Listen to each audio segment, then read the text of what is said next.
बिस्मिल्लाहिर्रहमानिर्रहीम। लाखों करोड़ों दुरूदो सलाम मोहम्मद मुस्तफ़ा सल्लल्लाहु अलैहि वसल्लम और आले मोहम्मद पर। मैं हूँ उमर दराज गोनर। एक तो यूट्यूब चैनल सब्सक्राइब कर लीजिए, दूसरा बेल आइकन के ऊपर क्लिक कर लीजिए ताकि हमारी आइंदा आने वाली वीडियोस आप तक टाइमली और तसलसल के साथ पहुँच रहे। DGISPR की प्रेस कॉन्फ्रेंस हुई, उस प्रेस कॉन्फ्रेंस में मैंने कवर भी किया, मैं उस प्रेस कॉन्फ्रेंस में मौजूद भी था और मैंने आपको पिछले वीलॉग में बड़ी तफसील के साथ अपना एनालिसिस भी दिया और मैंने आपको ये बताया वहाँ डिस्कशन क्या हुई। ज़ाहिर है वो आपने TV के ऊपर सुन लिया।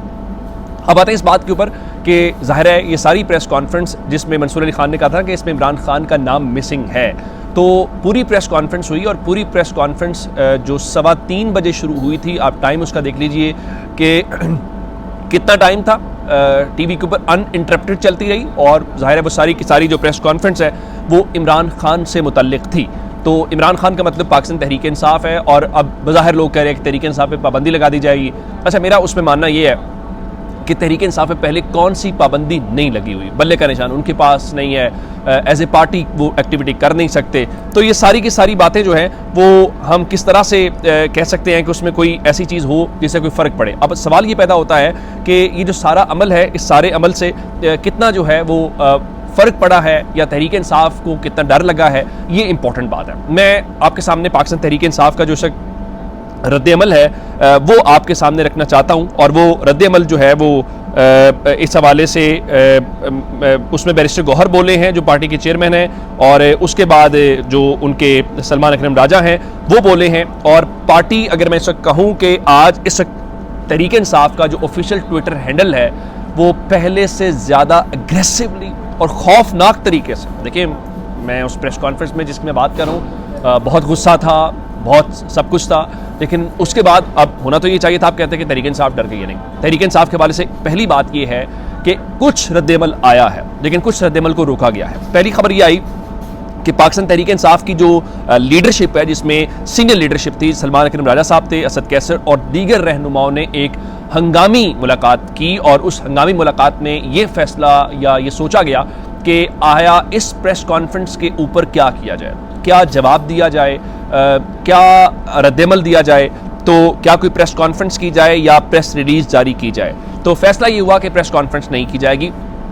अभी तक जब मैं आपसे बात कर रहा हूँ, मैं 10:30 बजे ये वीडियो रिकॉर्ड कर रहा हूँ, अभी तक तहरीक इंसाफ ने कोई ऑफिशियल बयान इसके ऊपर जारी नहीं किया एज ए पार्टी। लेकिन पार्टी के चेयरमैन बैरिस्टर गौहर ने 8:54 के ऊपर एक ट्वीट किया और कहा, मैं हमेशा से उम्मीद करता आया हूं कि तनाव कम और ताल्लुकात में बेहतरी आए। आज ISPR की प्रेस कॉन्फ्रेंस से मायूसी हुई है। मुल्क का दिफा अहम है। PTI का बयानिया कभी मुल्क दुश्मन है ना होगा। रियासती इदारे और सियासी लोग एक दूसरे को जहनी मरीज कहें या खतरा समझें तो ये अफसोसनाक है। पाकिस्तान भी हमारा और फौज भी हमारी है। हमने इसका अमली मुजाहरा किया और करेंगे। ये वक्त है कि सब एक दूसरे को तस्लीम करें, जगह दें और एतमाद के फुकदान को ख़त्म करें। मैं तमाम जमहूरियत पसंद कुव्वतों से अपील करता हूं कि तनाव को कम करने में किरदार अदा करें। मैं अपील करता हूं कि कुछ नॉन स्टेक होल्डर्स का तर्ज अमल PTI और इदारों के दरमियान तनाव का सबब नहीं बनना चाहिए। बानी PTI और बुशरा बीबी जेल में है, उनसे मुलाकातों की इजाज़त हो तो हम बेहतरी की तरफ चले जाएंगे। मुल्क तनाव और इंतशार का मुतहम्मिल नहीं हो सकता। अच्छा, इसमें भी उन्होंने भी बानी PTI का लफ्ज़ इस्तेमाल किया है जो आमतौर पर पाकिस्तान के मीडिया में लफ्ज़ इस्तेमाल होता है। हालांकि आपको तो कहना चाहिए कि आप जो है वो इमरान खान की बात कर रहे हैं। ये पहला रद्द-ए-अमल है जो बैरिस्टर गौहर का है।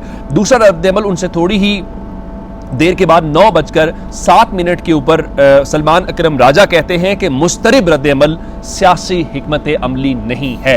यानी उन्होंने भी कहा कि हम तहम्मुल से, ठहराव से जवाब देंगे, ये मुस्तरिब होकर, परेशान होकर किसी किस्म का कोई जवाब नहीं दिया जाएगा। ये दूसरा बयान है। तीसरा, पाकिस्तान तहरीक इंसाफ की जो लीडरशिप है वो इस वक्त बयानात जारी कर रही है जिसमें हमने ये देखा है कि शफीउल्लाह जान ने तो बाकायदा पख्तूनों से माफ़ी मांगने का मुतालबा किया है और कहा है कि पूरे खैबर पख्तूनख्वा की तौहीन की गई है। उसके बाद भी उन्होंने एक बयान भी जारी किया और कहा जी प्रेस कॉन्फ्रेंस इमरान खान से शुरू होती है, इमरान खान पर ख़त्म हो जाती है। उसके बाद सुहेल आफरीदी ने, आप जानते हैं कि 7 तारीख को पेशावर के अंदर हयाताबाद स्पोर्ट्स कॉम्प्लेक्स के अंदर एक जलसा है, उस जलसे से खिताब करना है। और उस जलसे का नारा बहुत दिलचस्प है, इमरान खान की खातिर जिंदा है पेशावर। तो आज तहरीक इंसाफ उस जलसे के हवाले से भी अपनी पोस्टें शेयर कर रही है। और इस वक्त लेटेस्ट डेवलपमेंट ये है कि पार्टी कायदीन और पार्टी कारकुनों के नाम उन्होंने एक पैगाम जारी किया है और पाकिस्तान तहरीक इंसाफ के मुख्तलिफ ज़राए इस बात का दावा कर रहे हैं कि जो रद्द अमल है, क्योंकि सुहेल आफरीदी से मुतल्लिक गुफ्तगू भी हुई, बहुत सख्त गुफ्तगू हुई, उनका जब उनसे मुतल्लिक सवाल था तो तभी वो कुत्ते भौंकने वाली बात हुई थी। तो इत्तलात ये है कि सुहेल आफरीदी अपना रद्दमल जो है वो इस 7 तारीख को पेशावर जलसे के अंदर इत्तलात है कि वो देंगे। अच्छा, उससे हट के मैं आपके सामने जो चीज़ें रखना चाहता हूँ वो तहरीक इंसाफ के ऑफिशियल ट्विटर हैंडल से 2 जो है वो ट्रेंड चलाए जा रहे हैं। इमरान खान के एक तो उस पैगाम को बार बार शेयर किया जा रहा है जिसमें वो सारा कुछ हुआ, number 1। Number 2, Pakistan loves Imran Khan है। और दूसरा जो ट्रेंड है वो DG ISPR के, ISPR तो नहीं उसमें लिखा हुआ, DG लिखा हुआ है, तो वो किया गया है। उसके साथ मुख्तलिफ तस्वीर और आज की प्रेस कॉन्फ्रेंस के हवाले से। अब आते हैं कि आज की प्रेस कॉन्फ्रेंस के ऊपर क्या कुछ रद्दमल उनसे हट के जो ज़रा गैर जानिबदार लोग हैं वो क्या कह रहे हैं। तहरीक इंसाफ चले कह रहे हैं। अच्छा, नूलिक बहुत खुश है जिसमें अता तारड़ साहब ने ट्वीट किया और कहा कि तहरीक इंतशार का जज्बा और जुनून इन्ना लिल्लाहि व इन्ना इलैहि राजिऊन। उससे हट के फैजुल्ला खान जर्नलिस्ट हैं, उनका इमरान खान की इससे बड़ी कामयाबी क्या होगी कि जेल में होने के बावजूद सारी मुखालिफिन की जो सियासी गुफ्तगू है और प्रेस कॉन्फ्रेंसेस उन्हीं के गिर्द घूम रही हैं। और मियां नवाज शरीफ हैरत व ताज्जुब से देख और सोच रहे होंगे कि ऐसी इस्तकामत मैं क्यों नहीं दिखा सका। उनसे हटकर रियाजुल हक साहब ने कहा what ever it was all in a bad taste, someone else from the government could have done that, but it doesn't suit the institution to come openly like this with such tone and tenor.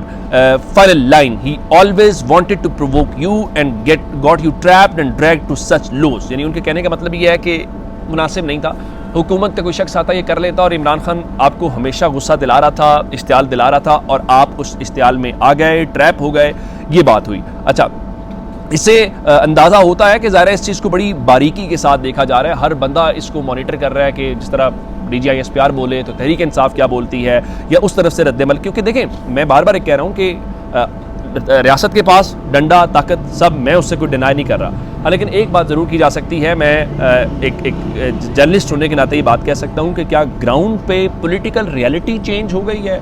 क्या आप ये कह सकते हैं कि फ़लाँ शख्स ने इमरान खान को रिप्लेस कर दिया है? मेरे लिए ये इंपॉर्टेंट बात है। और मैं अगर यहाँ से, मैं भी इस्लामाबाद में ही हूँ, अगर यहाँ से मार्केट में निकलूँ और मार्केट से पूछना शुरू करूँ तो इस मार्केट में भी कोई ये नहीं कहेगा कि जी बिल्कुल इमरान खान इर्रेलेवेंट हो गए हैं और इमरान खान जो है उनका कोई लेना देना। पाकिस्तान की सबसे बड़ी हकीकत वही है।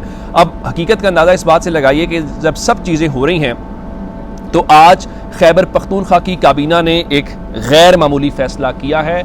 ऐसे में जब गुस्सा है उनके ख़िलाफ़, ऐसे में जब कहा जा रहा है कि वो एंटी स्टेट हैं, वो रियासत मुखालिफ हैं, उनके ख़िलाफ़ पाबंदी लगेगी, तो अब 9 मई के केसेस ऑलरेडी एक ऐसा पॉइंट है इस्टेब्लिशमेंट और तहरीक इंसाफ के दरमियान जो गुस्सा दिलाने के लिए, एक दूसरे को इत्ताल दिलाने के लिए काफ़ी हैं। तो आज खैबर पख्तूनख्वा की जो काबीना है उन्होंने सरकारी ज़राए के मुताबिक बाज़ाब्ता 9 मई के तमाम मुकदमात उड़ा दिए हैं। किस तरह से?